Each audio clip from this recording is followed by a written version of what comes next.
you reach the next coordinate. So you take one step, you come to this point, you again think, if I have reached the end of the cliff, if not, I will take one more step, you end up at x equal to 3, and this goes on unless you reach the end of the hill, x equals to 10, right? So the same thing. So here the task is, you are basically walking one step, right? And you're repeating this task 10 number of times, right? And the way we write it in the form of a program is using a loop, right? So in this video we will talk about two types of loops. One is your while loop, which is a entry controlled loop. I will discuss what it is. And another is do while loop, which is a exit controlled loop, which means you will check for the condition while exiting the loop, right? So something like this we will see. Okay. What if not, I will take one more step, you end up at x equal to 3, and this goes on unless you reach the end of the x equals to 10, right? So the same thing. So here the task is, you are basically walking one step, right? And you're repeating this task 10 number of times, right? And the way we write it in the form of a program is using a loop, right?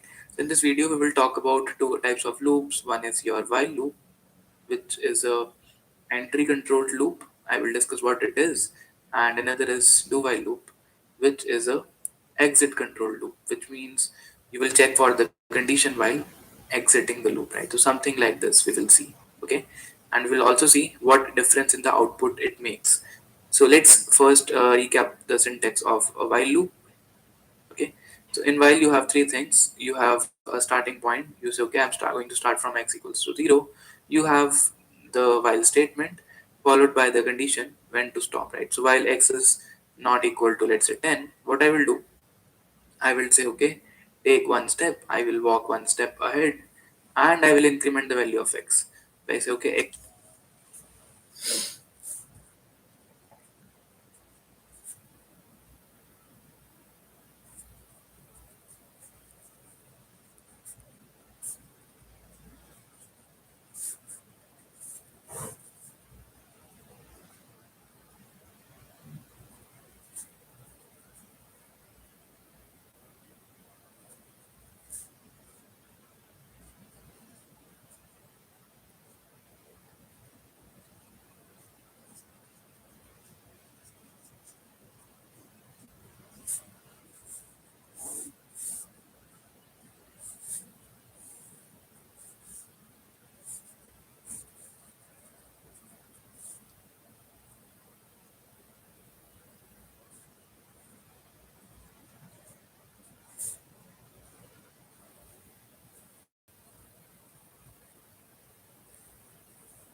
equals to x plus 1.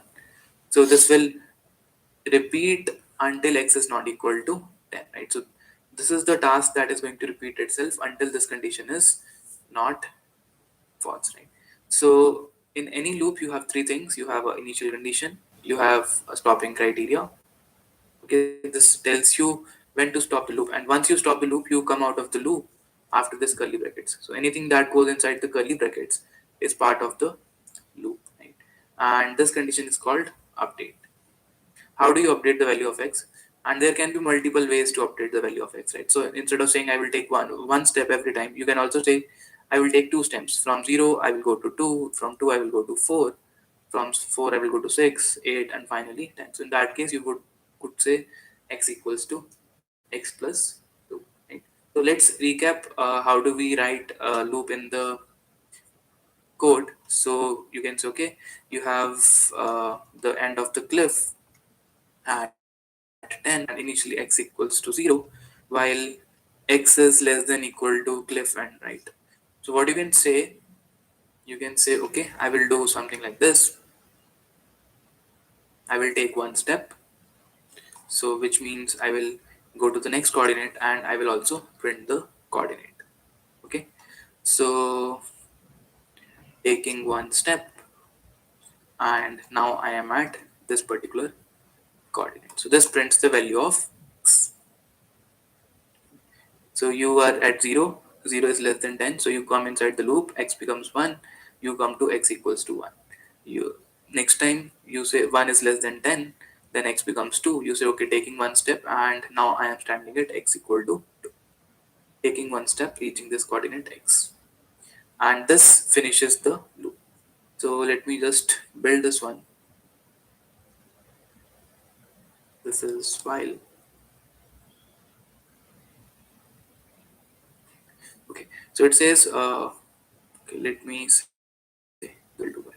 Let me build the program, right? Okay, so it says we are taking one step and we are reaching 1. We are taking one more step to reach 2, and we are taking one more step to reach 3, and so on, right? So now there is one condition that you have to see. It says taking one step, reaching 11. So in this case is actually not true. The final value of x is 11, but we are not, yeah, so we are actually taking one step. So we are making x equals to 11, and at this point x is greater than cliff end. This will stop the loop, right? So this so the loop stops when the value of x becomes greater than uh, 10, right? So the final value of x is going to be 11, because this is how the loop is going to stop, right? So yeah, so when it's 2 and reaching 10, right?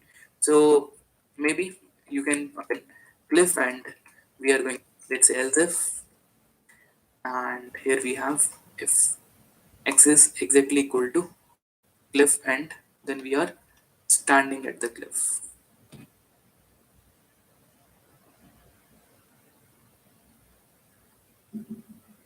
Uh,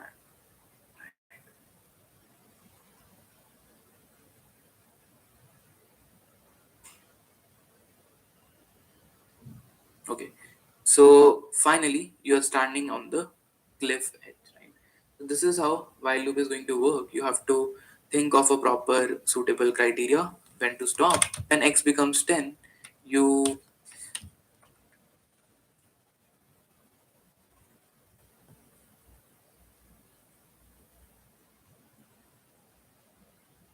so let's talk about do while loop. So a do while loop is a slightly different loop, and although you can do the same thing using a while loop as well, but it's a different way of writing the code, and the execution order is also slightly different, right? So do while loop is a exit control loop, which means the condition that we generally put inside a while loop is conditioned after the loop is executed, right? So what we are going to do, let's see. Okay. So a do while loop goes like this: you have a do statement followed by the task that you want to repeat, and finally you will have a while condition, which basically tells when to stop, right? So everything is same except that the condition to execute the loop is checked at the exit of the do block, right? So here you put the condition, right? So if we want to write the same program using a do while loop, so let's see how we can write the same code, right? So okay, let's go to the do while block. We can say okay, int cliff and equals to 10, or let me just copy the same code, and we will convert the while loop into a do while loop.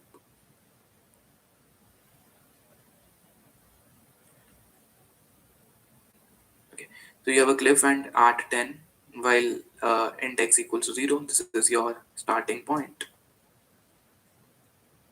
And instead of saying this thing, task until this condition is not ending point. So do says do the you're at reach 9 will put standing at the cliff edge, right? But there is a catch, right? So suppose the initial value of x is 10, right? In that case, suppose the initial value of x is 10. In that case, you will see this statement will still work, because to execute the do while loop, you do not need to check the initial condition, right? So do while loop is executed at least once irrespective of the condition, because you first execute these two instructions, then you check for the condition, right? So irrespective of the condition is false or not, do while loop is executed at least once, right? So let me say, so you have x equals to 10, and you without checking, that you have reached the end of the hill or not, you will update to make it 11, and you will take one step to reach 11, and then this condition is false, you will come out here and final value of x will be 11 in this case. So let me execute this again, and you're going to fall from does not check for the initial condition is true or false, right? So irrespective your initial condition is true or false, you're going to execute these two lines. This is how you write a do while loop. And the main difference between while loop and a do while loop is a while is an entry control loop, which means before executing any instruction of the loop you will check for the initial condition, right? So if I do the same thing with while, you will see it will remain at 10 and it will not fall from the cliff, right? So let me execute the while loop. Okay, so it is still at 10 and we are standing on the cliff edge, whereas do while says fall from the cliff. So this is the main difference between a while loop.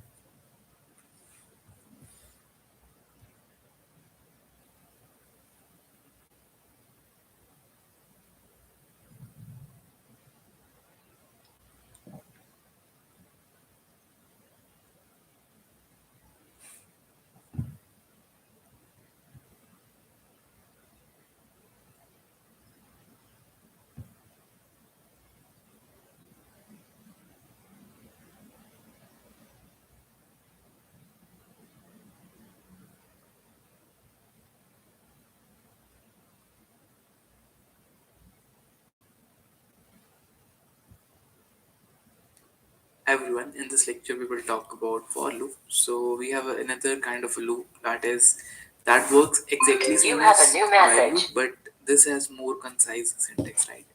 So a for loop is again a loop which can be used to repeat any task any number of times, and this is how we define a for loop, right? So a for loop is equivalent to while loop, right? It is an entry controlled loop, and anything that you can write using while can be written using for.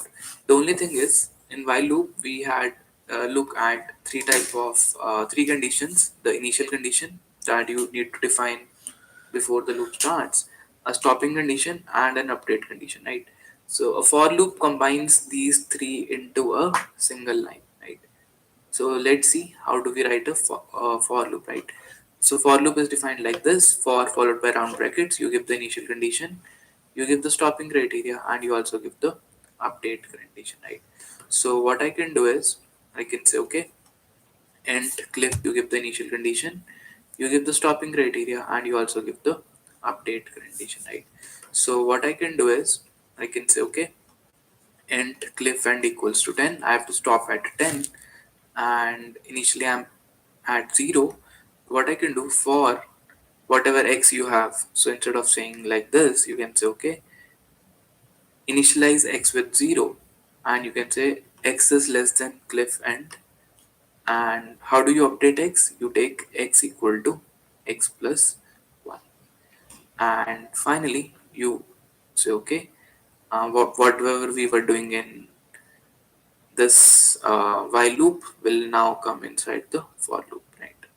So in this case the update condition is given in the for loop syntax itself, so you do not need to give the equation explicitly here, right?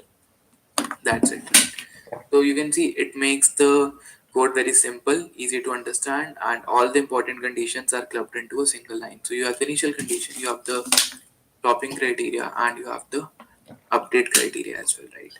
So let's run this code and use a for loop, right?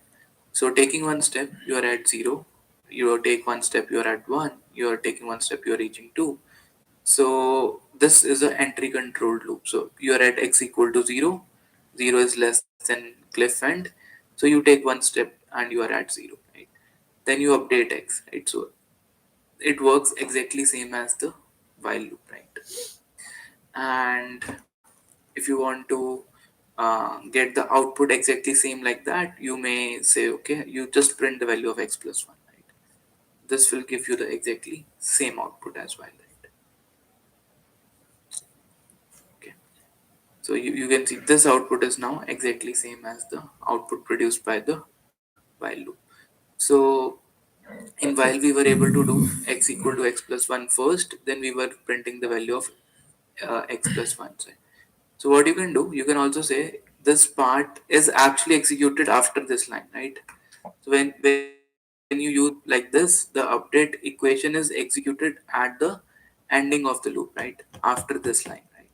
But if you want this update equation to be executed first, so you can remove this update equation and you can put it here also. Okay. This is also fine. And in this case, you do not need to print x plus 1. It will automatically be the updated value of x, right? So the what change we made, so you can see this output is now exactly same as this output, which is also same as the output produced by the while loop. And this is what we were doing in the while loop also, right?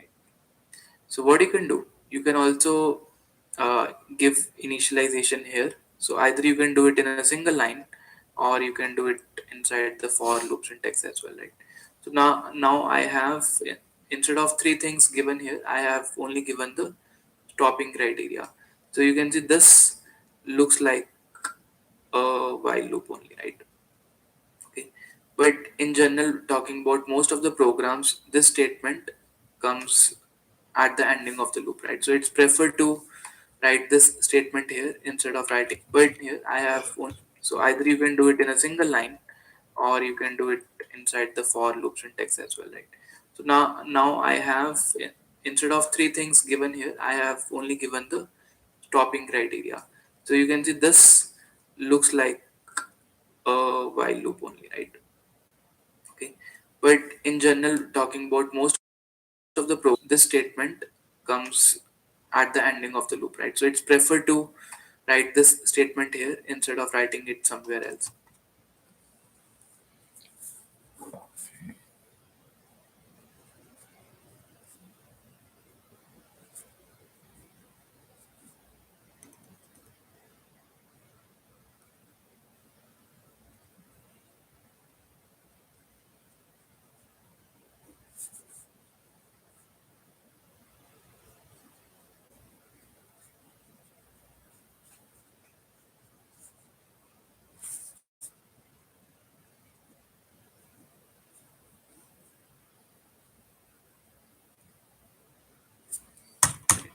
So generally, you would be writing this update statement here only, right? So that's how for loop is going to work, right? And even this statement is optional. You can put a if block here, and you can say if this condition is false, you may break the loop. So as of now, we this is how you can use a for loop, and this works exactly same as a while loop, right? Okay, so this is what for loop is.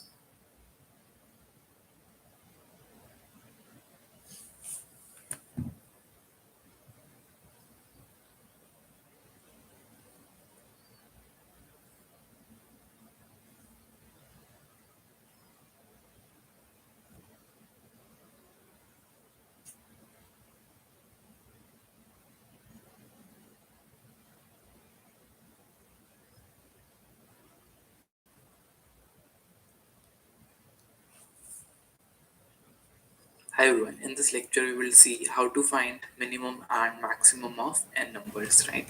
So you will read n numbers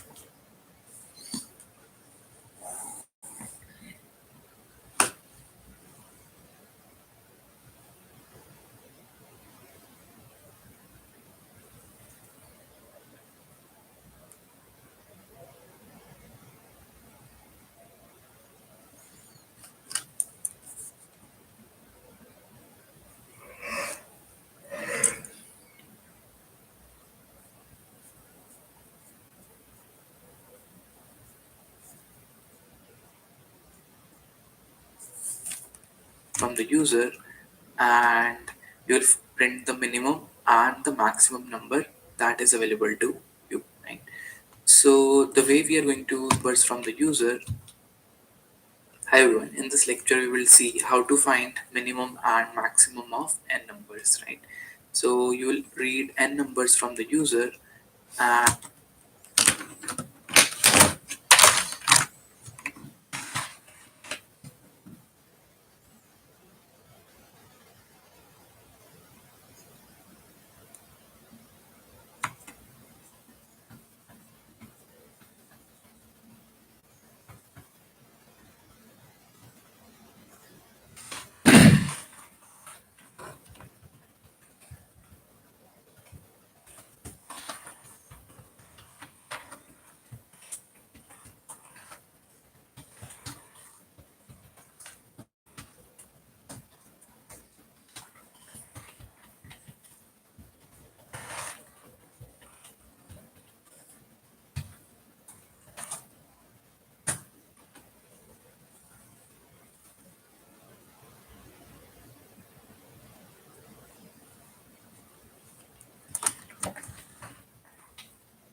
and you will print the minimum and the maximum number that is available to you. Right? So the way we are going to solve this problem is we are going to input lot of numbers, and once we have we are going to make a comparison every time, right? So we are going to use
for loop to read n numbers, and suppose the numbers are like this: 10, 30, 20, 15. Right?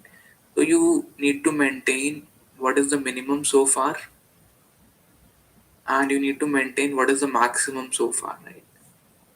So you need the loop which goes n times, and every time you read a number, you take it this inside a bucket called number, right? And let's say the initial minimum, right? So you can say, you can assume a very large number to be minimum, right? So you can say initial minimum is infinity, and if you see a number which is less than infinity, you can say okay, minimum so far is 10.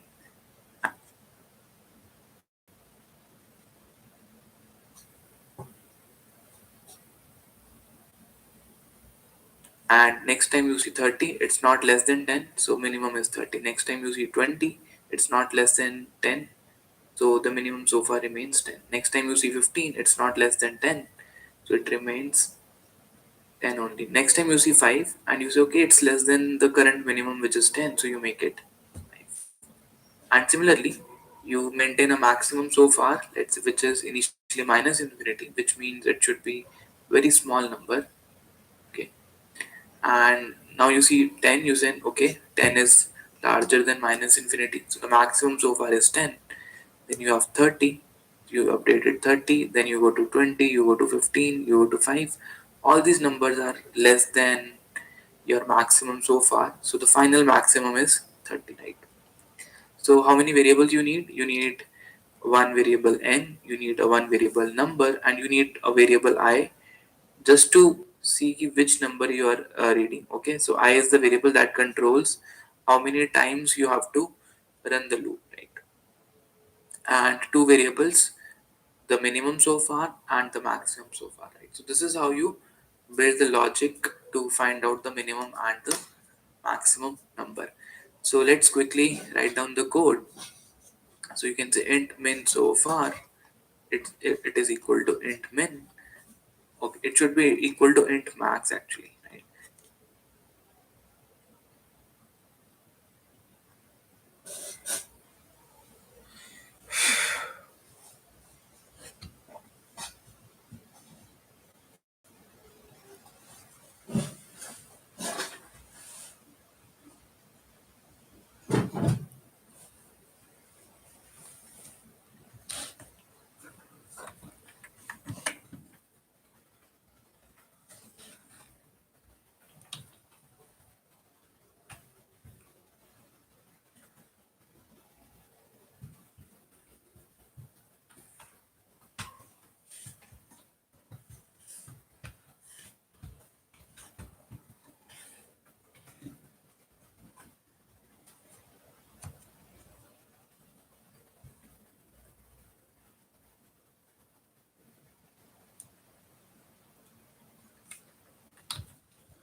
And this we have done without storing all the numbers, right? We just do a comparison based upon the.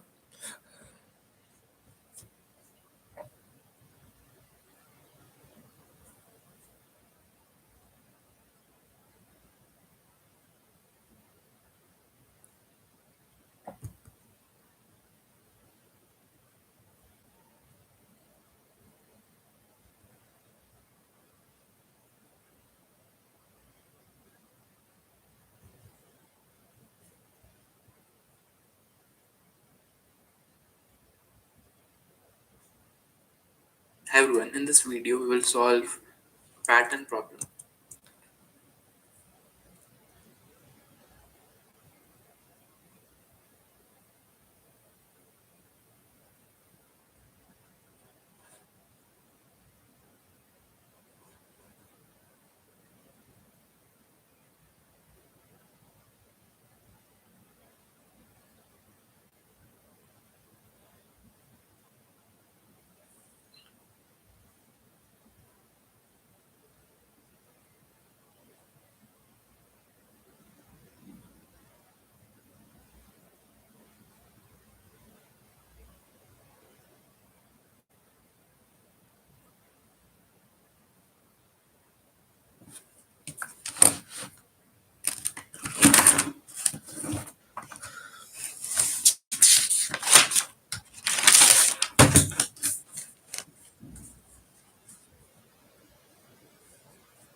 So the pattern goes like this. It's shown you in the figure. Right. So and in the third line you need but three first line. So and let's say n is three and goes a few things, right? So first of all you build this kind of a pattern, right? So let me first draw the pattern, right? So it goes like this: one, two, three, two. Then you have four, five, four, three, and so on, right? So in this pattern, you need to observe few things, right? So first of all, you're given n equals to five, which means you need to print five lines, right? So you will need a loop that actually goes five times. So for the first row, second row, third row, fourth row, fifth row, and so on, right? And let's say n is three, and we will try to work with n equal to three, and that can be generalized for any value of n, right? So alright, so this is the first row, second row, third row. Another observation that I am able to see: in the first line you print one number, in the second line you print three numbers, and in the third line you print five numbers. So clearly in each line you print 2 into I minus 1 numbers, where I is the line number. So, okay, so I is the line number. So in this line I is 3, so you have 2 into 3 minus 1, which is 6 minus 1, 5 numbers. So yeah, okay. Another observation is in each line you will print certain amount of spaces. Right? So if n is 3, in the first line you need 2 spaces. In the next line you need 1 space. And in the third line you need 0 space. Which means in every line, so every line has some spaces in the beginning, and number of spaces is nothing but it is n minus I. Right? So as you go down, the value of I increases, but the number of spaces decreases. So I increases, spaces decreases, and this is related by this formula n minus I. You can also verify in the light. You increment the value of I one time, you increment the value of I two times, or you print three numbers which are in increasing order. So you have I numbers. This is start to see for my rows 1, 2, and that's it. Then I need to write a loop for spaces. In each row starts with the value of row number. So the value is going to be I, and how many times I'm going to increase my number. So clearly, okay, for count equals to 1, okay, so I'm going to count how many numbers I have printed in the increasing order. For count equals to 1, count less than equals to I, count plus plus. And every time I'm going to say, see out my value. And since the numbers are in the increasing order, I will say, okay, increase the value by 1. So value equals to value plus 1. Right? And the fourth component is now decreasing numbers. Okay. So to get the value of decreasing numbers, so first you need to select int count 1. The value that you are actually printing is going to decrease. And finally, you have to print a new line. So see out. New pattern.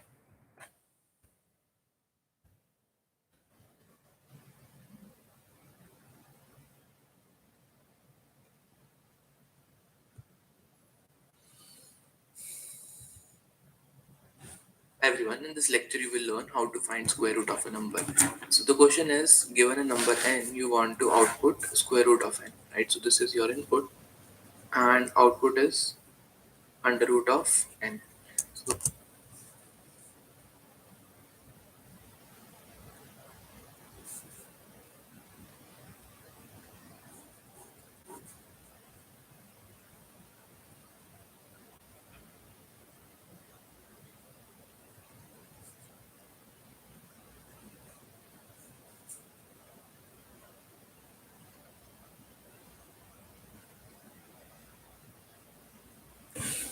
So for example, if I give you a number to focus on the precision part, right? This part. So let's begin. The approach that we are going to follow is a brute force approach, which means we are going to try many possibilities until we get the best answer, right? So, for example, what you can do, you can start with a random guess, right? So you can say, okay, your answer is 0 and your number is n, which is 10. So you can check if 0 square is less than 10 or not. Then it is less, you can update your answer by 1. You can say, okay, let's go to 1 and check if this is less than 10. Then you go to 2 square, which is 4. You can check if it is less than 10, right? Less than or equal to, right? So you keep on incrementing until it is less than or equal to 10. So let's go to 3 square. Again, it is less than equal to 10. And now you will go to 4 square, right? So as you reach 4 square, you can see the answer is not less than equal to 10, right?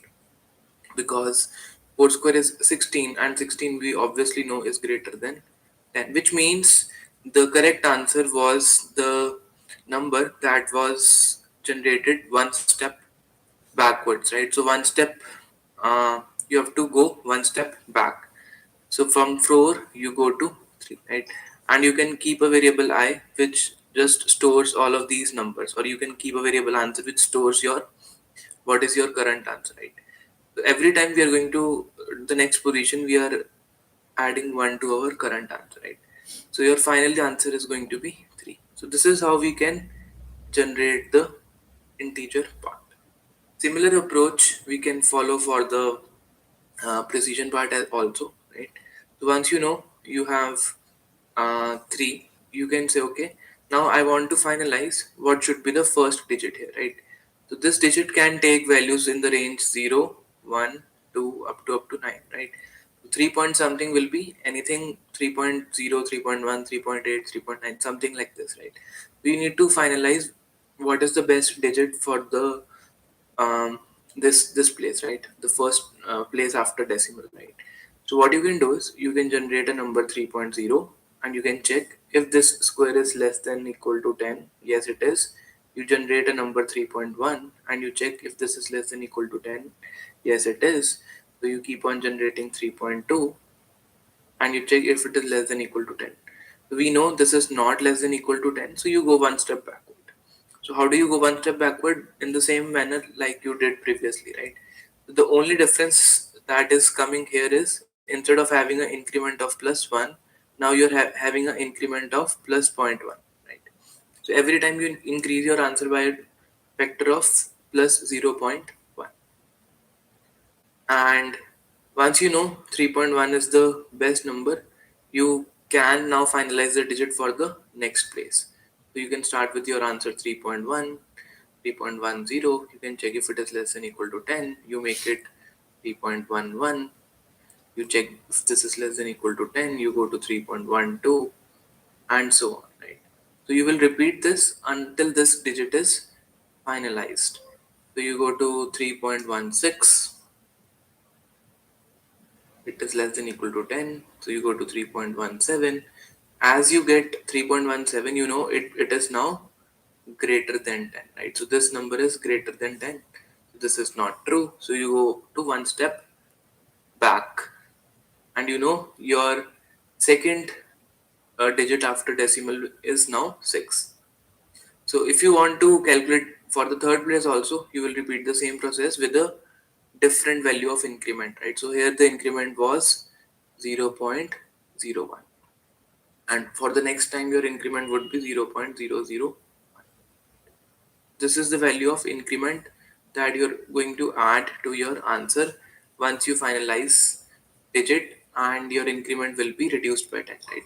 So you can see the value of increment is changing from 1, it becomes zero point 0.1.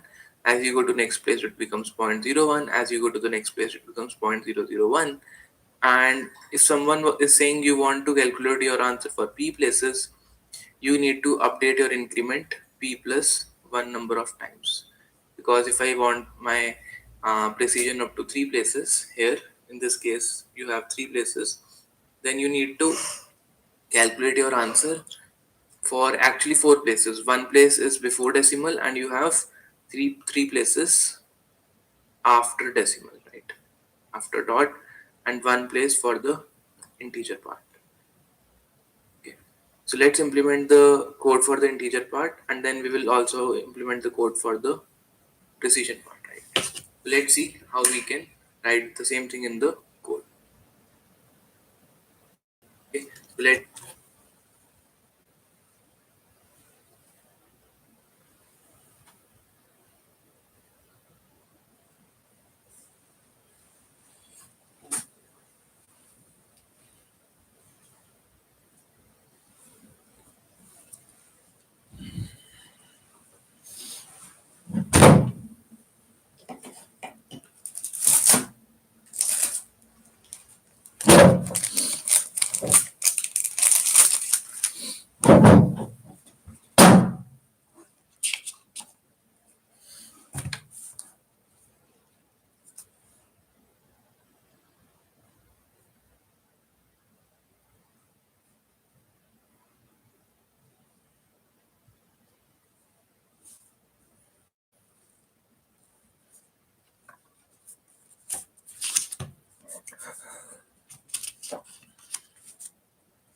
have a break statement, it breaks the loop. So we will see what does it does, right? So let's have a simple problem. Read a stream of numbers until you get a multiple of 7.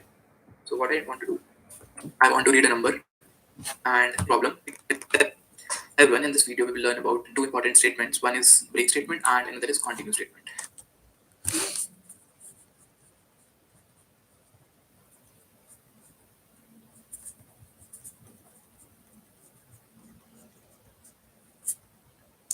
So a break statement is a statement that is used to stop a loop based upon a certain condition.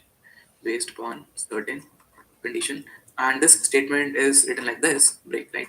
So whenever you have a break statement, it breaks the loop. So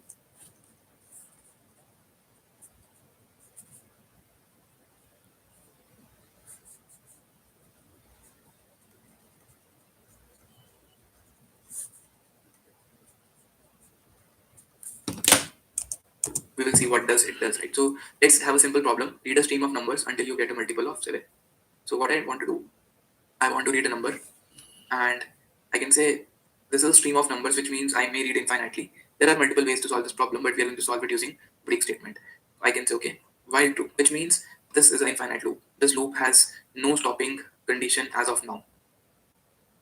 Okay, so what we can do is we can say, okay, we have a number, we will accept one number and we'll see if this number is a multiple of 7. If number mod 7 is 0, we need to stop.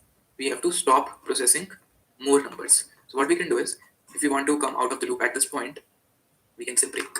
So this break statement breaks the loop. So remember, if is not a loop, if is just a condition. So the nearest loop to the break statement is this while loop, right? So it is going to take you out of the while loop. So it is going to take you out to line number 21.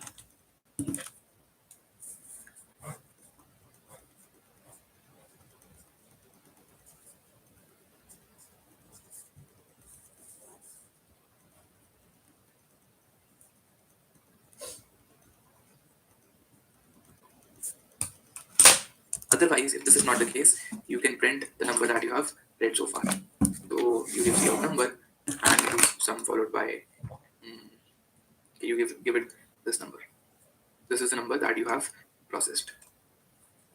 And okay. So this condition will be executed if you get a number which is a multiple of 7. So let's enter few numbers.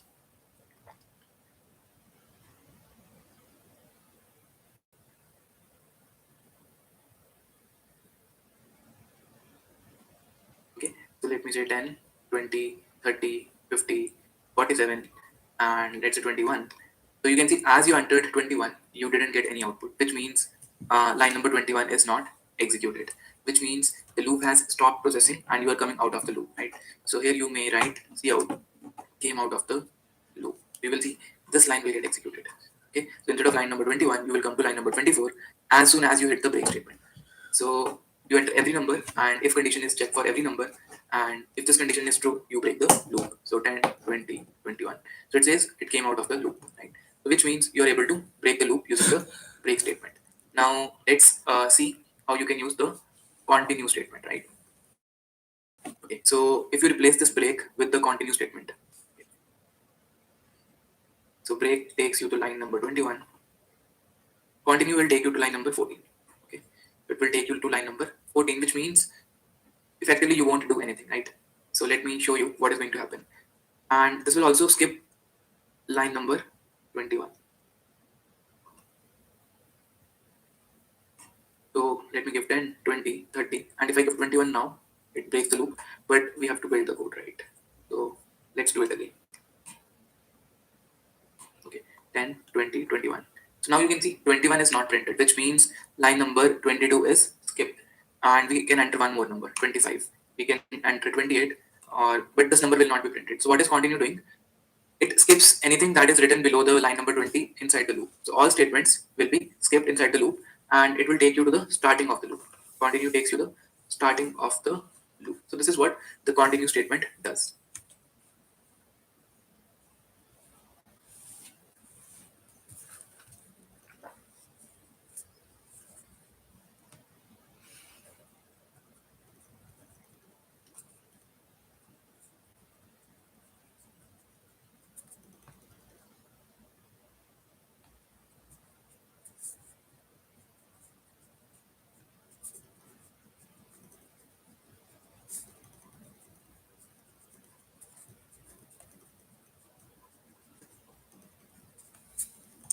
Okay, so it takes you to line number 14 in this case.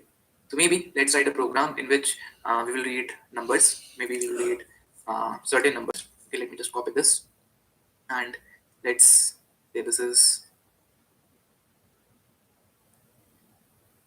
break and continue together. So we will output every number. If the number is multiple of 7, we will break it. And if the number is multiple of 13, we will skip printing it, right? So we can say if number mod 13 equals 0, we will skip it. So I can say continue. And if the number mod 7 is 0, we will say break.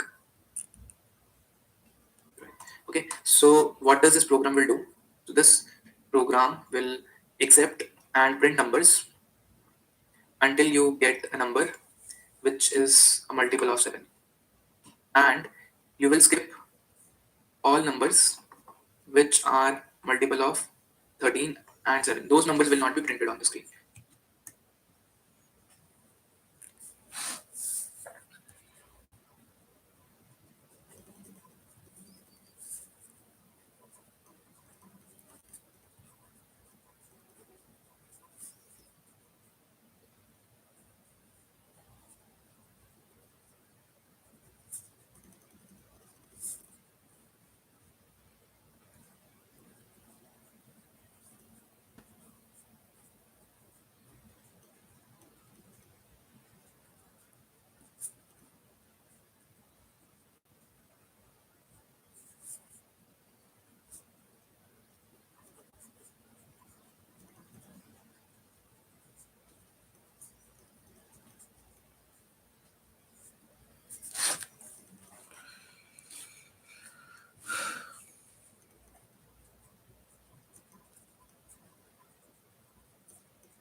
The continue statement will not allow you to execute line number 27. If you want to execute line number 27, you have to shift it to this place, right? So you have to shift this line here after line number 18, right? In this case, continue will not make much difference unless the number is divisible by both 7 and 13, right? So let's build the code and run it. So I have to stop this loop. So let's run the break and continue. Okay, let's add 10, 20, 30, 50, and we have a 26, which is a multiple of 13, and you can see it is skipped. We have 39, which is a multiple of 13, it's skipped. Let me enter 21, and it came out of the loop, and the break statement got executed. So in this case, the continue statement may get executed multiple times, but the break statement will be executed only once, because once you execute the break statement, you come out of the loop, and there is no way you can go back inside the loop again. So this is about break and the continue statements.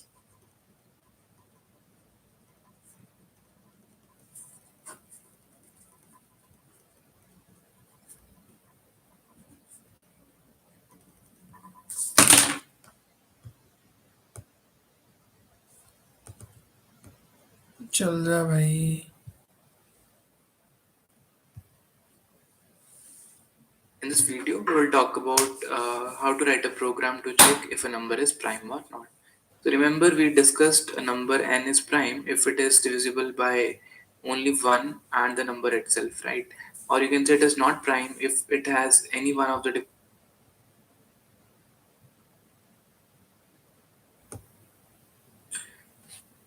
In this example, I will demonstrate an important concept. This concept is called of a scope, right? So scope is defined for variables, and depending on the scope of the variable, it defines how accessible a variable is, right? So when I say accessible, it means in this example, I will demonstrate an important concept. This concept is called of a scope, right? So scope is defined for variables, and depending on the scope of the variable, it defines how accessible a variable is, right? So when I say accessible, it means the region of the code in which you can use the value of that variable to read it or update it.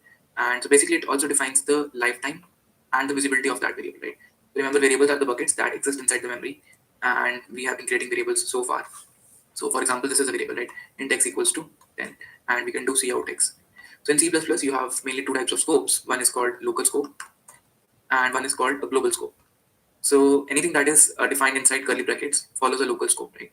So clearly, this answer is going to be 10, right? So let's build our program and just see if it is 10 or not, right? So if I write dot slash variable scope, so you can see x is 10, right? So the value of x is clearly 10. So let me do one change. I declare one more variable, and this time I declare it outside main, and I say x is 100. This is called a global scope. So this is not defined inside any curly brackets. This variable x exists throughout the program, and it has a global scope. But let's see what will be the output of line number 16 now. So you can see it is still 10. But let me say if I just comment out this line, right? If I just comment out this line and run my code now you can see the value is 100. And if I uncomment it and build it and run it again, the value is 10. Which means when you're doing cout x, it is trying to find an x that exists inside the local scope. And if this x is not available, it picks the value that exists in the global scope. So global scope means that variable can be used anywhere inside the program if the same name variable does not exist in the local scope. Let's also try to use a loop for x equals to 0, x equals to less than equals to 5, x plus plus, and cout x.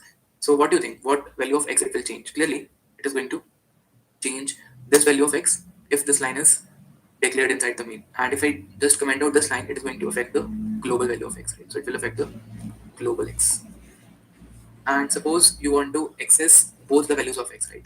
If you want to see both local and the global value of x, in that case you need to declare a local variable x, and here you will say cout x. This will now become a local value of x. And if you want to access the global x now, you will have to use a special operator which is called scope resolution operator. So this is denoted by double dot, and this will give you the global value of x. So let's build the code and run it. Now you can see this local x is now 6. Initially it was 10. Then we used a for loop to update our local x, and the value of x is global x is still now 100. So this is actually your global x. This is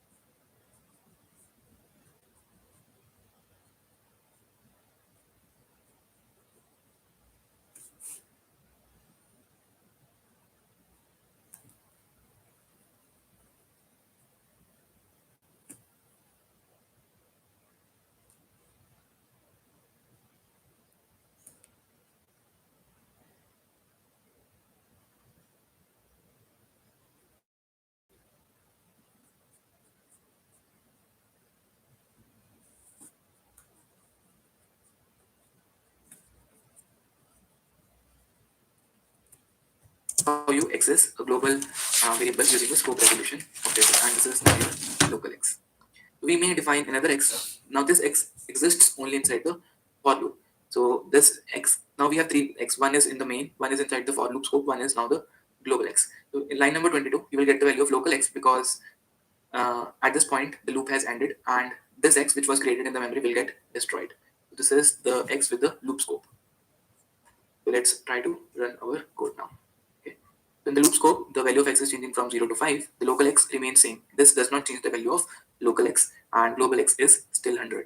And if we now remove the local x, you will see this local x and global x will be now same, and that will be equal to global x. Local x is same as global x, and both are 100. So I hope this concept of scoping is clear. And one more thing is you cannot have two variables. You cannot declare two variables with the same name inside the same scope, but they can exist in a different scope. So if you do this, you will get an error redefinition of a variable x. So you must not do this. But you can define multiple variables with the same name, but they must exist in different scopes. So every time you open up a curly bracket, either due to a function or due to for loop, they create a new scope, and you can define a variable that is existing inside that scope, which means the life of that variable and the visibility of that variable exists only in that scope. That's all for scoping video guys. Thanks a lot. See you guys in the next one.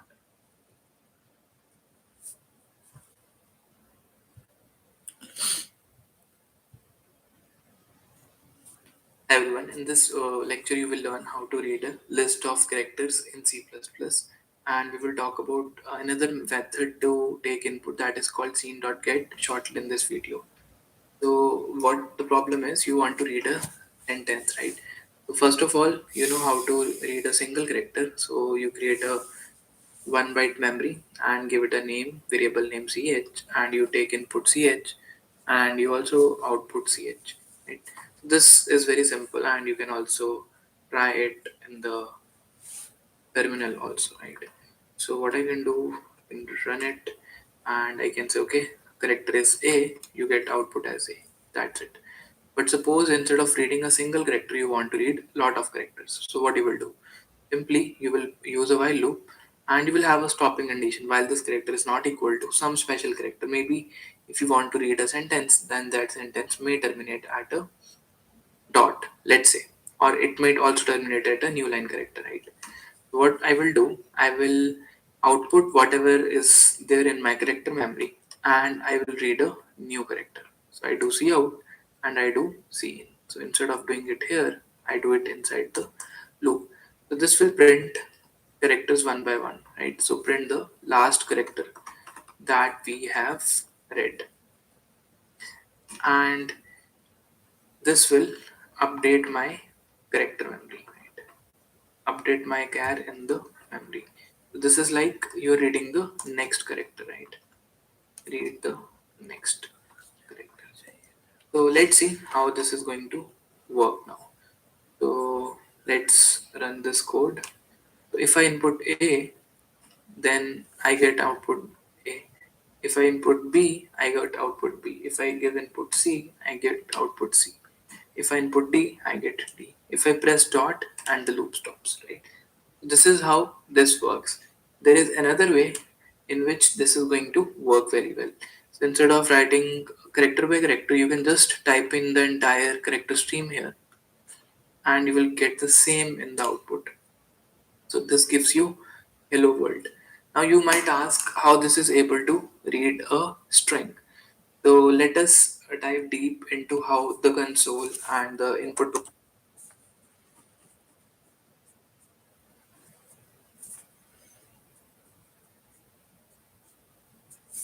buffer works. So what is going to happen when you are typing your input on the screen, let's say hello world, right? This entire string can be of any length, right? So input does not occur at this stage because if I do something like this, scene.get, and I say hello world, and then I erase something, I say hello everyone. So this clearly tells me the input is not fed to the compiler as of now, right? And here I put write in something. Now you can see the output is not hello world, it is hello everyone. So it means the input goes actually to the compiler when, okay, so the input goes actually to the program when you press enter, right? Not to the compiler but to the program that is executing. So when you press enter, so that means when you press enter, the input is transformed from the console. Console is this black screen where you are typing in your characters. This goes inside a special memory called input buffer. This input buffer now contains these characters. Hello something something something. And from here it is picked up by the loop. While loop sees, okay, the first character is H, so let us print H. It sees the next character is E, let's print E. It says next is L, let's print L. So every time in your current character memory, whatever is the character there, that is printed to the screen, and it is updated with the next character, right? So this is how scene, right? The scene statement that you are using, it does not read from the screen, it reads from the input buffer. And similarly, this output that is generated is first delivered into output buffer, and whatever you have in the output buffer is displayed in the screen. From here it goes back into the screen. So now let's try with one more input, and if I say hello followed by space, followed by world, followed by dot, you will see in the output you don't get any spaces. Right? So you don't get any spaces here, which means the space is actually an input and it also goes inside the input buffer. So space is a special character. Right? So when you are using cin, right? When you are using cin, so cin, it does not read white space. Does not read white space. What does it mean, right? It means in the input buffer, if you have something like this, HELLO followed by space followed by world, if you're doing cin, right? So cin will read H, it will read E, it will L, it will read L, it will O, it will not read space, it will skip to W, right? So the buffer pointer, so the pointer that is keeping track of what all characters you have read, right? So the buffer pointer will skip any spaces. That includes your space and it also includes any new line characters that you have, right? So if you want to read these special characters, you cannot use cin, right? You have to use something called cin dot get. So you have to use cin dot get. Let me show you. So you will use cin dot get. So this is what we will talk about in this video now. So what we are going to do, we are going to replace the method of taking input by cin by saying we will read the character by using cin dot get. So cin dot get, this method reads any single character, including special characters, right? Any single character, including your spaces, new lines from the input buffer. Right? So it is not going to skip anything. And here also we are going to update our character in the memory by using cin dot get.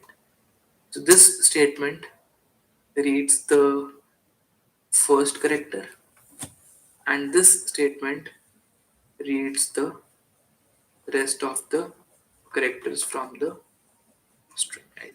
And both of these are important, right? So you cannot skip this one because if you skip this one, then how you will check the uh, condition inside the while loop, right? And ch will contain garbage and you will get wrong answer, right? So it's important you write your code properly and you do not skip line number 13. Let's try to run this code now, right? So I'm saying hello world, and let's say we are learning about strings. So now you can see you're getting both these outputs, right? And I have not terminated with a dot. Now it will stop, right? So I have not terminated with space. So you get the entire string up to this point. So what happened now is I gave in one line, okay? I give in one line followed by new line character. This new line character serves two purposes, right? The first purpose is it sends your input to the input buffer from the console to the input buffer. Second, yes, that's the only purpose, right? And when you see there is a special character that is a new line in the output screen also, your output buffer when you're doing C out new line, it also shifts the line, right? You start from a new line and so on, right? So this is how the you can read multiple uh, multi-line strings using scene.get. And as of now, we have not talked about storage. So we have not seen how to store entire string, but we have seen how to store a single character at a time, right? The final value of ch will be equal to dot, and the memory it will require will be 1 byte. So that's about scene.get, and I hope you will use it whenever required. That's all for this video.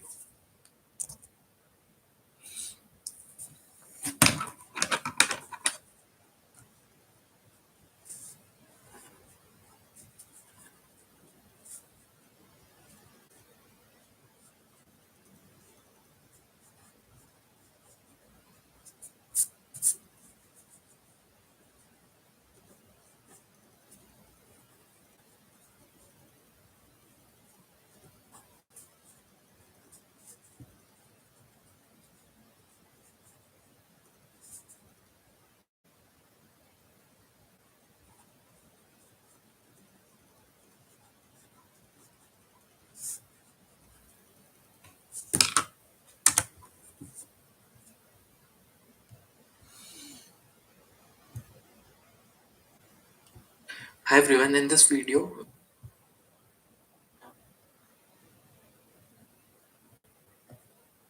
with problem that is based upon strings and some shortest path, right? So in this question, you're given that you're Hi everyone, in this video, we will discuss one simple problem that is based upon strings and some shortest path, right? So in this question, you're given that you're a person who is standing at origin and you're given a path which is quite long and you want to find out what is the shortest path that will lead to the same position, right? So you're given that you have to move 1 unit north, then again you move 1 unit north, then again you move 1 unit north, then it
Hi everyone, in this video, we will discuss one simple problem that is based on strings and some shortest path, right? So in this question, you're given that you're a person who's standing at origin and you're given a path which is quite long and you want to find out what is the shortest path that will lead to the same position, right? So you're given that you have to move 1 unit north, then again you move 1 unit north, then again you move 1 unit north, then it is given you move 2 units towards south, you come to this place, then it says you move 2 units towards east, and then you move 1 unit towards west, and then again it says you move 1 unit towards east. You have to tell me what is the final coordinate where you are going to reach, right? So this is the final coordinate, right? So this coordinate is nothing but effectively, if you see, you have moved 2 units east. So this x coordinate is 2, and effectively you have moved 1 unit towards north. So this coordinate is 2 comma 1. So effectively you want to print 2 times east, and you have to print 1 times north. That's what we need to. Okay.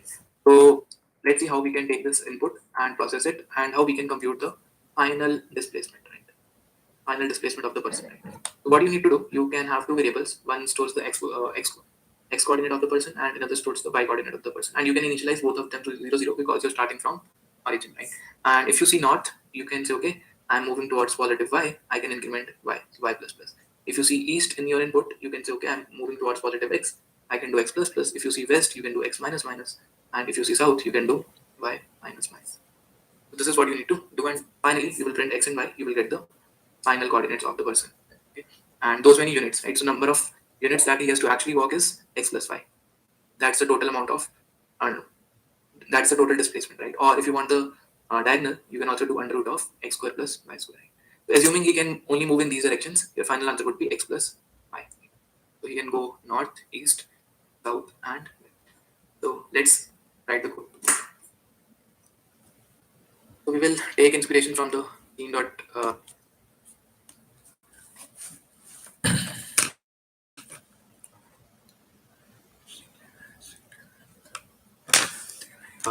get video that we have done in the last part. So problem is,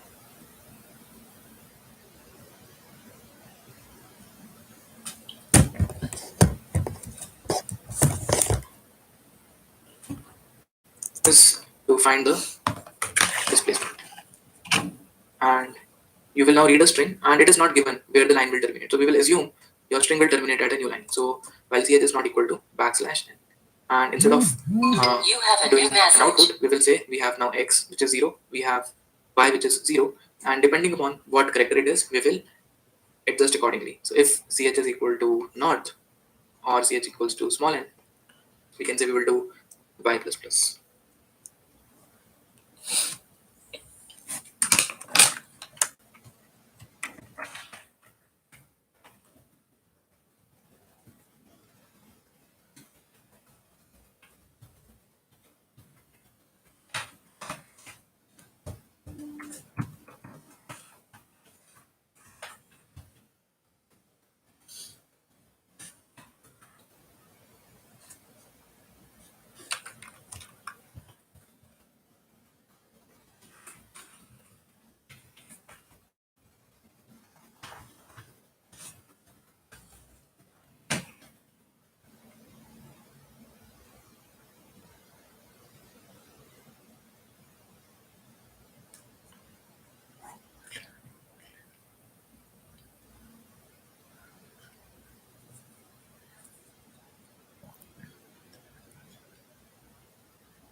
You have a new message.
star. Now star also occurs two times.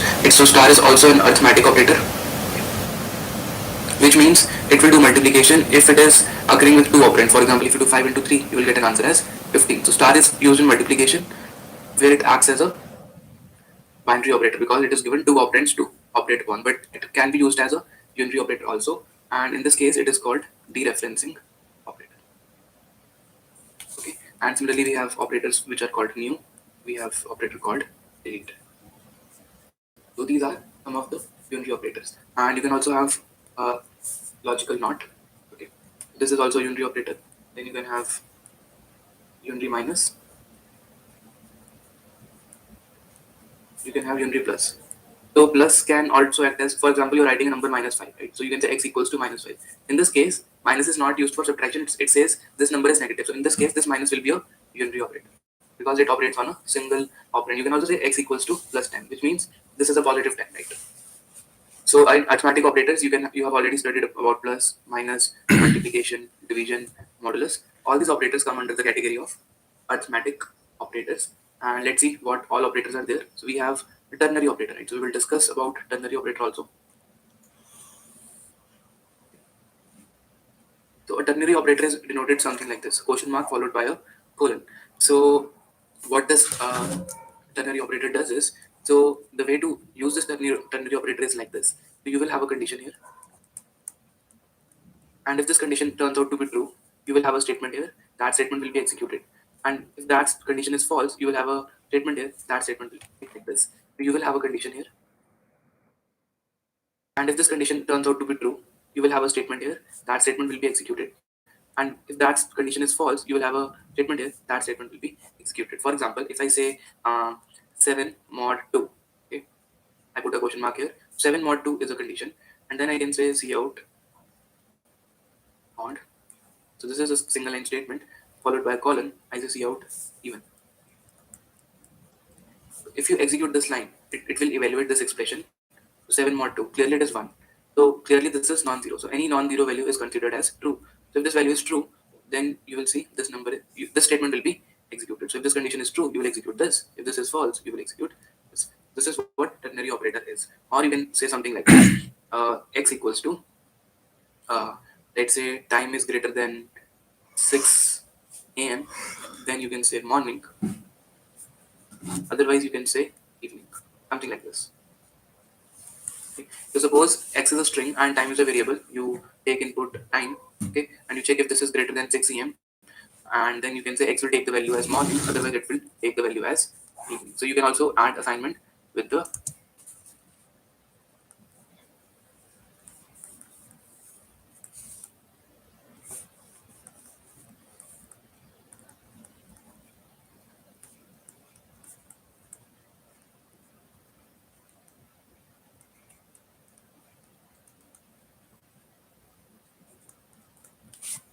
ternary operator. And this is an example of a ternary operator. So you can say it is like a shortcut to write a if-else condition. So it's like a shortcut. So let's talk about one more operator, that is your comma operator. So this is your comma operator. The comma operator is denoted using a single comma, and we can use this comma operator while declaring variables. So you can say int a, int b, int c. Okay, this is one way to declare the variables, but you can also use a comma to do the declaration like this. Okay, so this is how you use the comma operator in C++. We also have relational operators, and let's see what these operators are. So relational operators we have been using so far. So these are like this. Comparison operators. So relational operators are like this.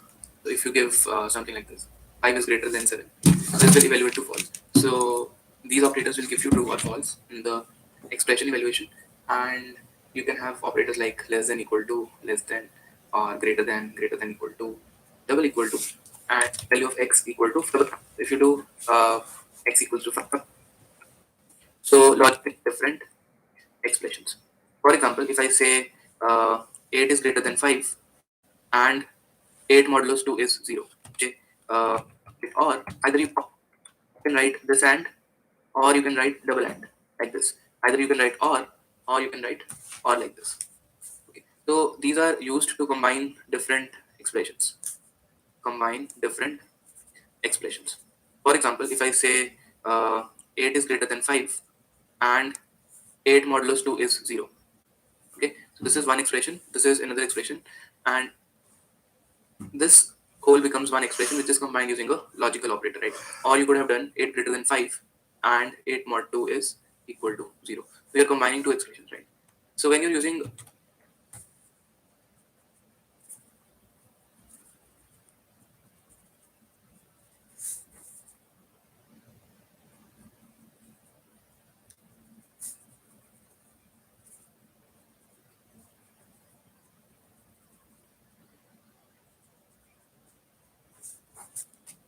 uh, logical operators like and or, right? Then there is a concept of short circuit. For example, if I do, okay, if 8 is less than 5 and there is some condition, right? So let's say 8 mod 2 is not equal to 0. Let's say something like this. So if you're doing an and if the first condition is false, if this condition is false, then this condition will not be evaluated. This is not evaluated or not checked.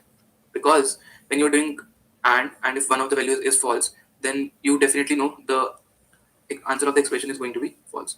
This is not executed. So later on we will see this in the code also. And similarly, if you're doing or, if 8 is greater than 5 and something, and there is some condition, sorry, or something, right? So if the first condition is true, then you do not need to check the value of the second expression. And similarly, if you're doing or, if 8 is greater than 5 and something, and there is some condition, sorry, or something. Okay. So if the first condition is true, then you do not need to check the logical and up and from. So these are logical operators, and they are mostly used in the decision making. And we also have okay, we have discussed arithmetic operators. We have discussed. Okay, so one last type of operators that I will discuss is post increment and decrement operators, right? Okay, one last type of operators is post increment or decrement. Similarly, we have pre increment or decrement. This operator is denoted using plus plus. This operator is denoted using minus minus. For example, if you say okay, x equals to 5, and then you say x plus plus, you execute this, right? Then your output would be, this is called post increment, right? Which means this will increment the value of x, and if you do see out x now, you will see the value of x is 6. This output will be 6. So this effectively performs this operation x equals to x plus 1. So now you might ask, what does this term post mean? So now let's say you're doing something like this. You're doing x equals to 5, and then you say okay, int y equals to x plus plus. In this case, you are performing two tasks. You're first performing assignment, and then you're updating the value of x. So this is what is the meaning of post, which means your plus plus operation will be executed after the assignment. So your y will contain the value 5 and x will contain the value 6. So if you do now see out x and y, you will see x will give you the output 6 and y will give you the output 5. Instead, if you do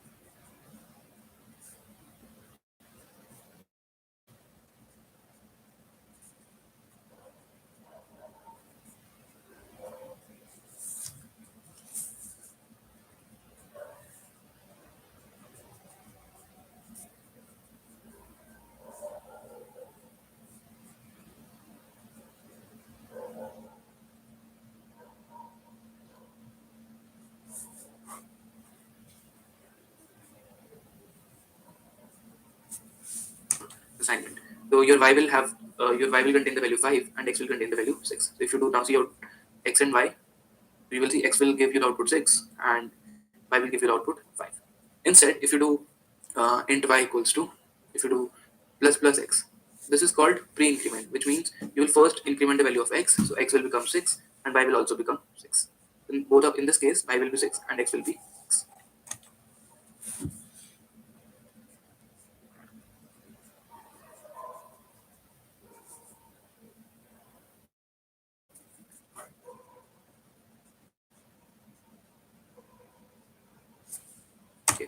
This is because of the pre-increment operator.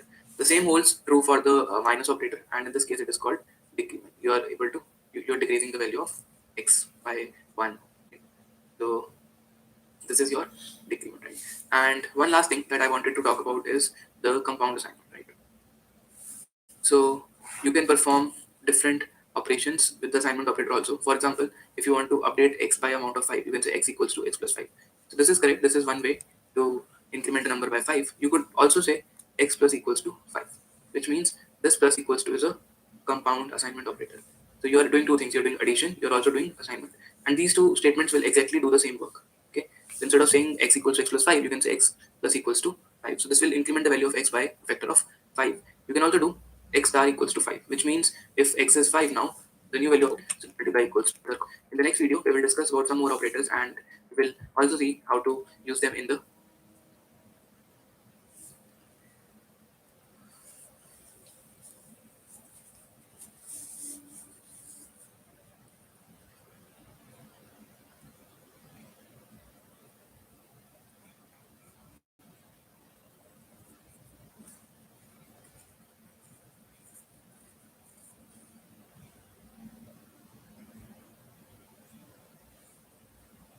in this lecture. You will learn how to use different. So we'll see one example. So first is comma operator. That is used like this. When you have assignment operator, let's say a is 10, b is 20, and c, etc. Then you can use logical operator. You can say if is greater than 30, greater than the if c mod 2 is 0, the largest, followed by new line.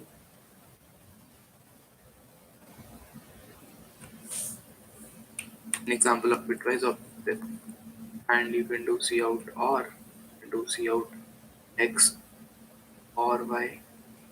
You can do XOR. XOR goes like this. You can do X XOR Y. Then you have shift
operator. So you can do C out X left shift 2, or we can take C out X, and here we can say okay, X equals to X left shift 2, which will multiply X with 2 raised to the power 2. This output should be 20, and we can do C out. So you can do X or Y. Then you have shift operator, so you can do C out X left shift 2, or we can do C out X, and here we can say okay, X equals to X left shift 2, which will multiply X with 2 raised to the power 2. This output should be 20, and we can do C out Y right shift 1, which will basically reduce the value of Y by dividing it by 2. This value should be 7 by 2, which is 3. So here we should expect the answer as 20, and here we should expect the answer as 7 by 2, which is. Let's run this much part.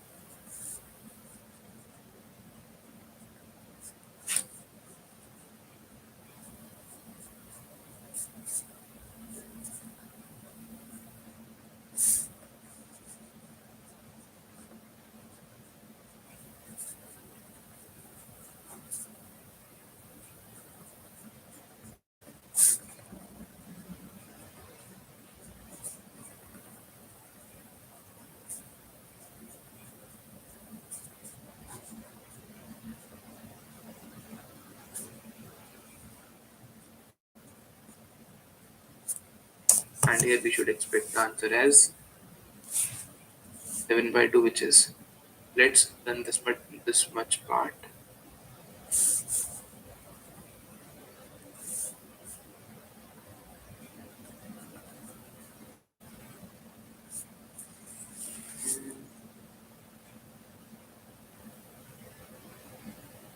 Okay, so one thing uh, that you have to use is, so here you should use round brackets because this also acts as a left shift operator, right? This expression will be enclosed within round brackets. So this thing we will discuss when we talk about operator and precedence very soon. Right? So yeah, now we have built the code and let's try to run it. So you can see C is largest until this point. So and of 5, so 5 and 7 is 7, or is 7, or is 2, and this answer is 20, and this answer is B as we just saw. So this is how you can use left shift and right shift operators. Let's also see how to use some unitary operators. If I do C out and of x, and of x here is not the bitwise operator. It is a special operator that gives us the address of the bucket. Let me show you. So this is the address, right? This address is printed in a hexadecimal format. It's a number, but the way the addresses are printed on the console is in a format, and this always starts from 0x because this is the hexadecimal format. So hexadecimal means base 60. Address of operator is a example of a unitary operator, and this finds the address of the bucket. Then you have post increment. Let's say you have int handle. Now you have to guess n and a. So okay, this is the case. Begin compound assignment operators, right? So let's do and still make b, and here it should be 30, and it should be 0. So why we are using bitwise operators instead of normal multiplication? Because they are pretty fast. So where you can avoid multiplication and use bitwise operators, you just get rid of, and this should be 0.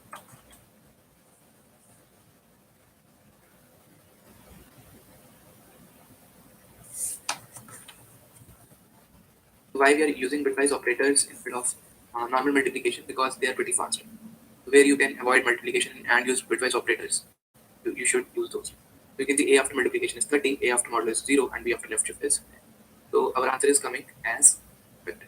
So this is about operators, and in the next video we will solve one more problem.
Hello guys, welcome back to my channel Code Era.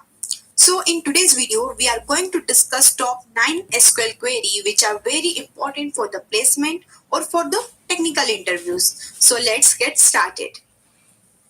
तो friends SQL में अक्सर हमसे select query पूछी जाती है. That means कि हमें अपनी रिक्वायरमेंट के अकॉर्डिंग टेबल से डेटा फेच करना होता है. तो आज हम सिलेक्ट क्वेरी ही डिस्कस करेंगे.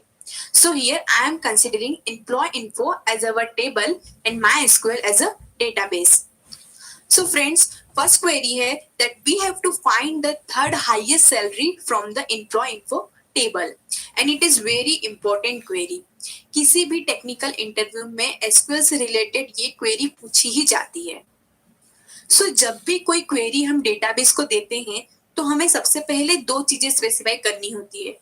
फर्स्ट इज कि हमें क्या इंफॉर्मेशन या कौन सा डेटा चाहिए एंड सेकंड इज कि वो डेटा हमें कहाँ से चाहिए, क्योंकि एक डेटाबेस में एक से ज्यादा टेबल हो सकती हैं. सो हमें ये स्पेसिफाई करना होगा कि हमें वो पर्टिकुलर डेटा किस टेबल से चाहिए एंड देन हम अपने रिक्वायरमेंट के अकॉर्डिंग डिफरेंट डिफरेंट क्लॉजेस, सब क्वेरी एंड फंक्शंस का यूज करते हैं. सो सबसे पहले हमने लिखा है select star from employ info. That means हमें सैलरी का डेटा चाहिए एम्प्लॉय इन्फो टेबल से. Now the important part is कि अब हमें क्वेरी में अपनी रिक्वायरमेंट के अकॉर्डिंग रेस्ट्रिक्शंस लगाने हैं. Here our requirement is third highest salary. So सबसे पहले हम अपनी टेबल को सैलरी के अकॉर्डिंग एक ऑर्डर में अरेंज कर लेंगे. So here our query will be ordered by salary DESC. That means हमारी टेबल सैलरी के अकॉर्डिंग डिसेंडिंग ऑर्डर में अरेंज हो जाएगी. और अगर हमें लोएस्ट थर्ड सैलरी चाहिए होती तो हम अपनी टेबल को असेंडिंग ऑर्डर में अरेंज कर लेते. अब हमारा सारा काम हो चुका है, बस अब हमें उस टेबल में से थर्ड रो को फेच करना है. तो उसके लिए हम यूज करेंगे लिमिट क्लॉज का. सो लिमिट क्लॉज में हम दो पैरामीटर पास करते हैं. फर्स्ट पैरामीटर हमें ये बताता है कि हमें किस रो के बाद से डेटा फेच करना है एंड सेकंड पैरामीटर हमें ये बताता है कि हमें कितनी रोज फेच करनी है. So here we want to select third highest, so we will write limit 2, 1. That means fetch one row after the second row. Want to select the second, fourth or fifth highest salary, then you have to write the limit clause like this. So the output of our query will be 1 lakh, which is the third highest salary. Now in our next query we have to find the nth highest salary without using top or limit keyword. तो इस query में हम लिखेंगे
fourth or fifth highest salary, then your limit keyword.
तो इस query में हम लिखेंगे select salary from employee info E1. Here E1 is a temporary name of employee info, that is alias of employee info table. And then we will write where n minus 1. Here n can be 1, 2, 3 और जो भी highest salary हमें चाहिए वो. In our case, if we want to find the third highest salary, so we will write 3 minus 1. That means 2. So here why we are interested in 2? Because we have to find the third highest salary. तो उससे बड़ी दो और higher salary होगी. That's why if this where clause returns true, then we will get our required salary. अब ये 2 equal to 2 कैसे होगा, उसके लिए हम एक inner query लिखेंगे. That is select count distinct salary from employee info E2 where E2 dot salary greater than E1 dot salary. Here we are using distinct to avoid duplicate rows. So basically हम इस inner query में E1 table की हर रो को E2 table की हर रो से compare करा रहे हैं. So जब हमारी क्वेरी इवन टेबल के 1 लाख को E2 टेबल की हर रो से कंपेयर करेगा तो जो काउंट फंक्शन है वो 2 रिटर्न करेगा क्योंकि 1 लाख से बड़ी दो ही सैलरी है और वेयर क्लॉज की कंडीशन भी ट्रू हो जाएगी and then we will get our required salary that is 1 lakh. So in this way you can use this query to find the nth highest salary. Now our next query is to find the duplicate row. This is also very important query.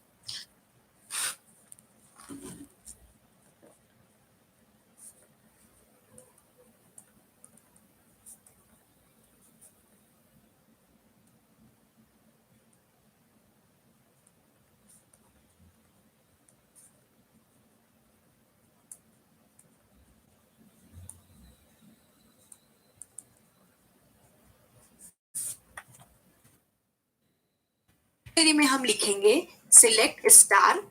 Here star means it will select all the column value for the rows and then count employee ID.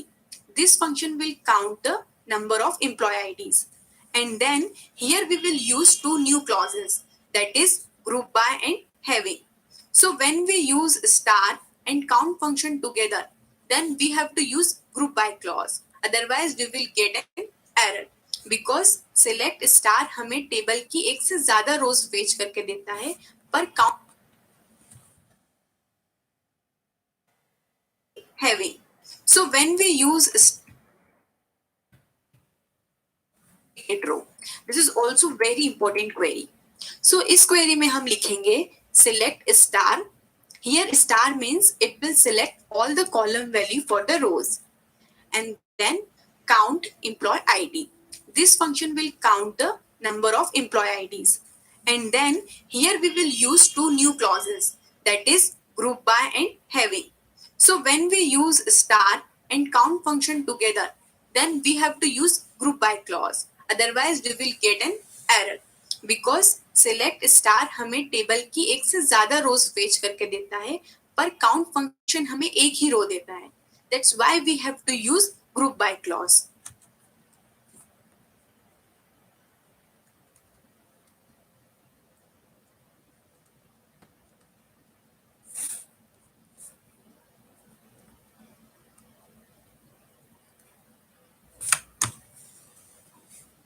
So our output will be this.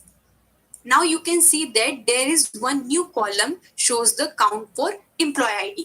अब बस हमें वो रो चाहिए जिसका count 1 से ज्यादा हो, वही हमारी duplicate रो होगी. That's why we will write having count employee ID greater than 1. So then we will get our duplicate rows. Now coming towards our next query to get our duplicate rows.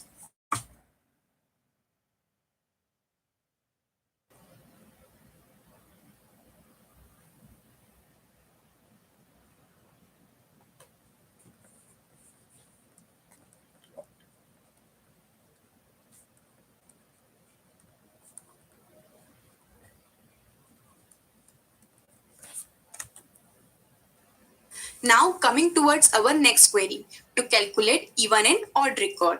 तो इस query में हम लिखेंगे select star from.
Employee info, and then we will use mod function. Mod function is used to get the reminder from a division, and it takes two parameters. First is dividend and the second is divider. So we will divide employee ID by 2. If the reminder is 0, then we will get all the even record. And if we want odd record, then the reminder should equal to 1. So the output for the two query this. Our next query is to find the first and the last record from a table. तो इसके लिए हम सब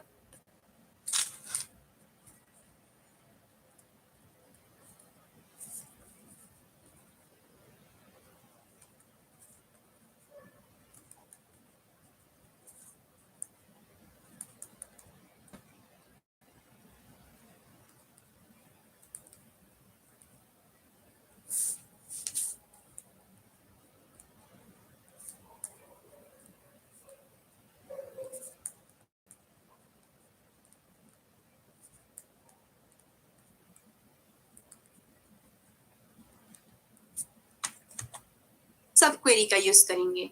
सब query means query के अंदर query. तो first record find करने के लिए हमें ऐसी रो चाहिए जिसकी employ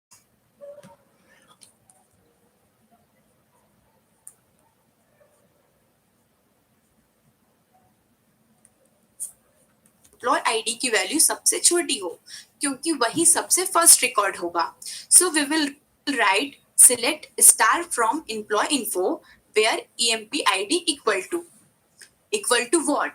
It should be equal to minimum employee id. So to find the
minimum employee ID, we have to write a subquery which can find the minimum employee ID value.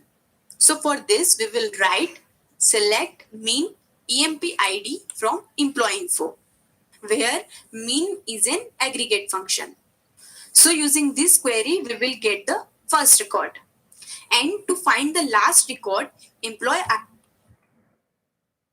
and our next query is different from the previous select query.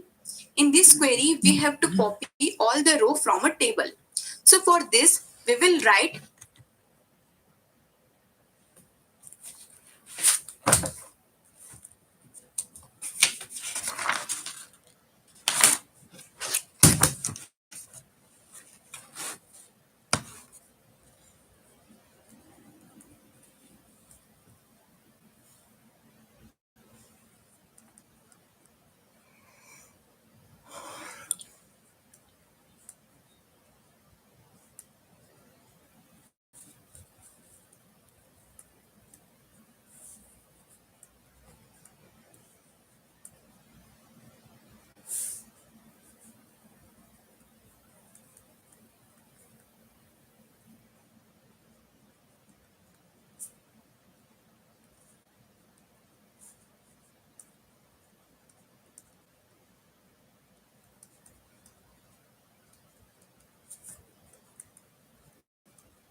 create table and then the table name, that is EMP details.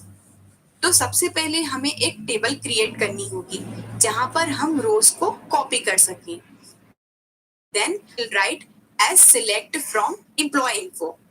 This is the name of table from where we want to copy all the rows. Here we are using select star to copy all the data of a table.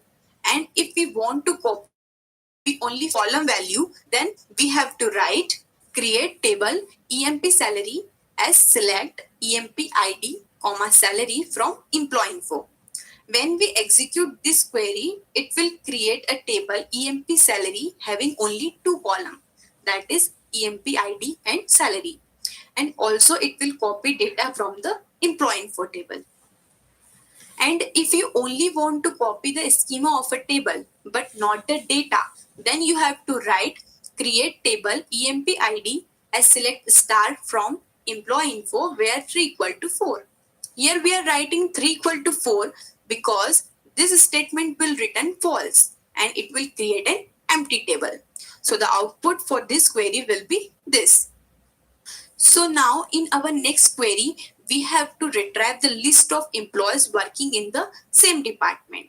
So for this, we will write this query. So by writing first two lines,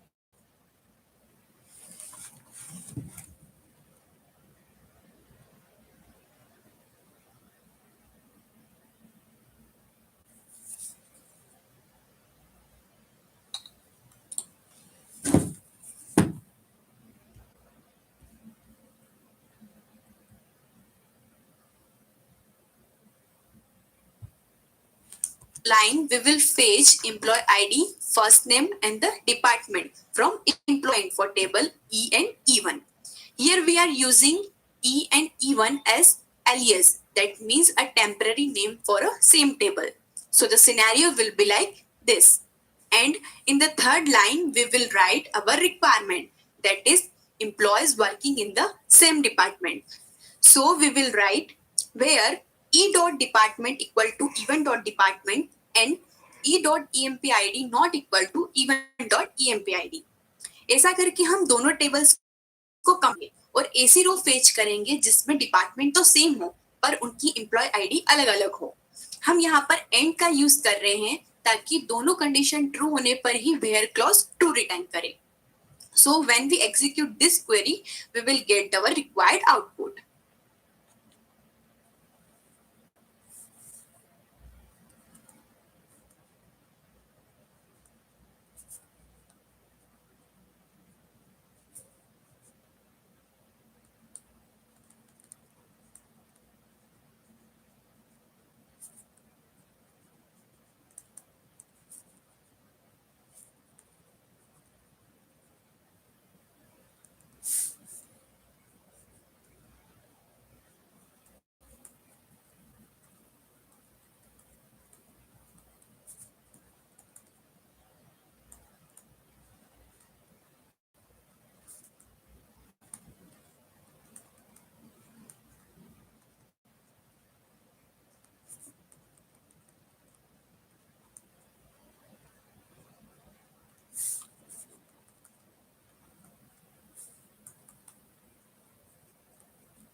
So in our next query, we have to retrieve the last three record from employee info table.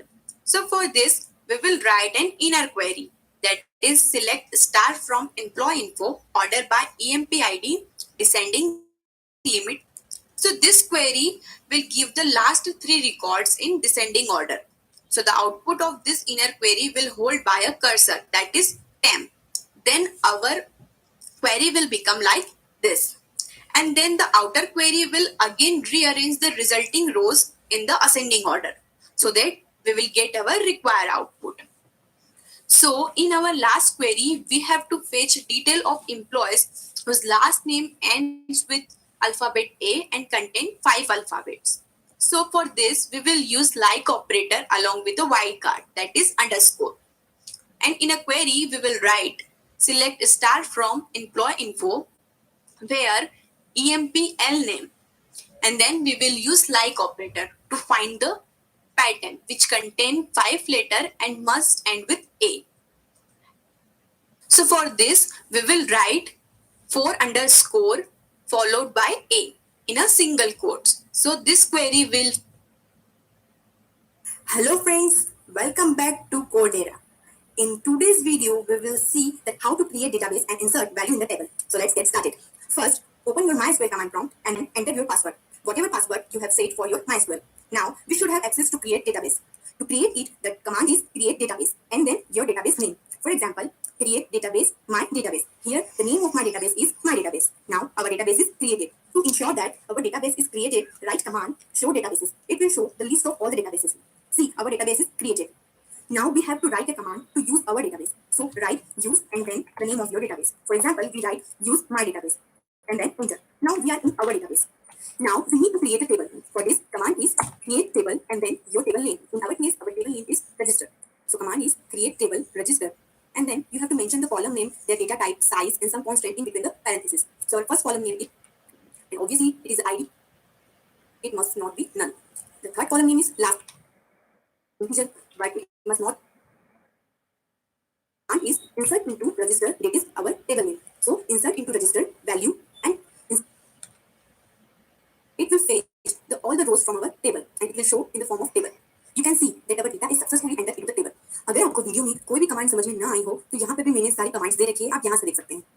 So friends, that's all about this video. If you want to see such type of videos, so please like my video and subscribe.